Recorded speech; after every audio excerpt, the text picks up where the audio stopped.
చేస్తున్నటువంటి సమయంలో అక్కడ అపియర్ అయ్యారు, అక్కడ ఉన్నారు, ఆయన అక్కడ ఉన్నారు అనే చర్చ అక్కడ ఉన్నటువంటి నేపథ్యంలో అక్కడి నుంచి చాలా మందికి ఫోన్లు వెళ్ళాయి, వీడియో కాల్ వెళ్ళాయి. రఘురామకృష్ణరాజు గారిని టార్చర్ పెడతా ఉంటే అవన్నీ కూడా బయట ఉన్నటువంటి వ్యక్తులు చూసి ఎంజాయ్ చేశారు. సో ఈ నేపథ్యంలో గతంలో రఘురామకృష్ణరాజు గారు కూడా చెప్పారు, అంటే ఏదైతే కాల్ డేటా ఇవన్నీ కూడా ఆ ప్రాంతంలో ఏవైతే ఉన్నాయో ఇవి 2 సంవత్సరాల తర్వాత ఇవన్నీ కూడా వెళ్ళిపోయే డిలీట్ అయ్యే పరిస్థితి ఉంటుంది, కాబట్టి అవన్నీ కూడా రిట్రీవ్ చేసి తీసి పెట్టండి, అవన్నీ కూడా తీసి పెట్టండి అంటూ కూడా కోర్టుకు వెళ్ళారు ఆయన.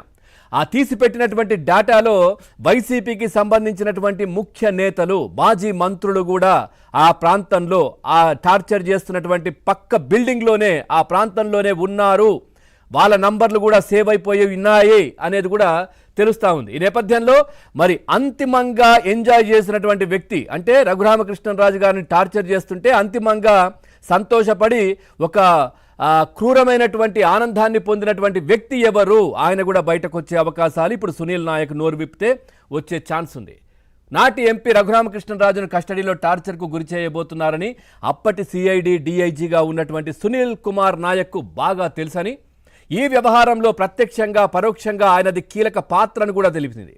ఇక ఇలాంటి ఘటనలో పాలు పంచుకోకుండా ఆయన స్వీయ నియంత్రణ పాటించి ఉండాల్సిందంటూ కూడా కోర్టు వ్యాఖ్యానించింది. కానీ వీళ్ళు వినరు కదా. ఎంతంటే జగన్మోహన్ రెడ్డి గారికి ఆయనకి ఏదో ఒకటి చేయాలి, సో ఆయన కళ్ళల్లో ఆనందం చూడాలని చెప్పి పరితపించినటువంటి వ్యక్తుల్లో వీళ్ళందరూ ఒకటి అనే చర్చ. ఆయన సరెండర్ కావాలని, అదే ఆయనకు మంచిదంటూ కూడా పేర్కొంది. ఎప్పట్లోగా సరెండర్ అవుతారు లేదా ముందస్తు బెయిల్ పిటిషన్పై వాదనలు వినిపిస్తారా చెప్పాలంటూ కూడా సునీల్ నాయక్ తరపు న్యాయవాదిని కోరింది. సో ఈరోజు కపిల్ సిబాల్, చాలా పెద్ద లాయర్, అడ్వకేట్ కపిల్ సిబాల్ కూడా రావాల్సి ఉంది. మరి ఆయన అపియరెన్స్కి ఆయన వచ్చి వెళ్ళిన దానికే దాదాపుగా 30 లక్షలు తీసుకుంటారనే చర్చ కావచ్చు, ఇవన్నీ కూడా బయట ఉన్నాయి. మరి ఒక ఐపీఎస్ అధికారి, ప్రభుత్వ ఉద్యోగి 30 లక్షలు అపియరెన్స్కి ఇచ్చే విధంగా డబ్బు ఎక్కడి నుంచి వచ్చింది? మరి దీని వెనుక ఎవరున్నారు?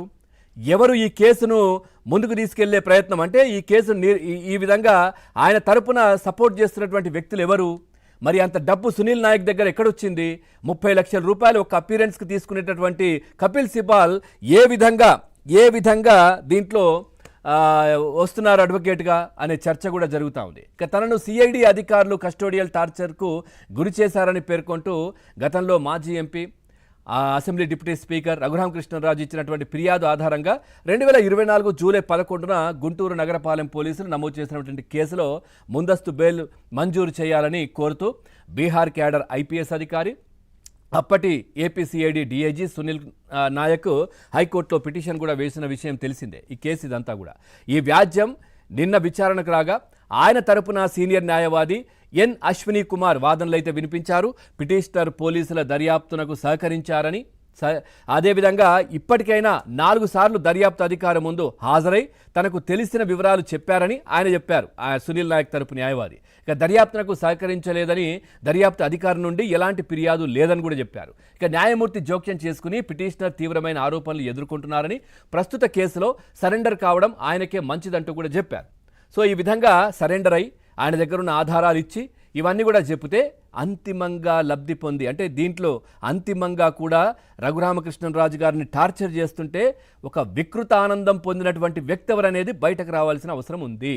ఒక ఎంపీ పైన దాడి చేయడం అంటే పార్లమెంటు పైన దాడి చేసిన దాంతో సమానమని కోర్టే చెప్తా ఉంది. సో ఈ నేపథ్యంలో ఇవన్నీ కూడా బయటకు వచ్చే అవకాశాలు ఉన్నాయి.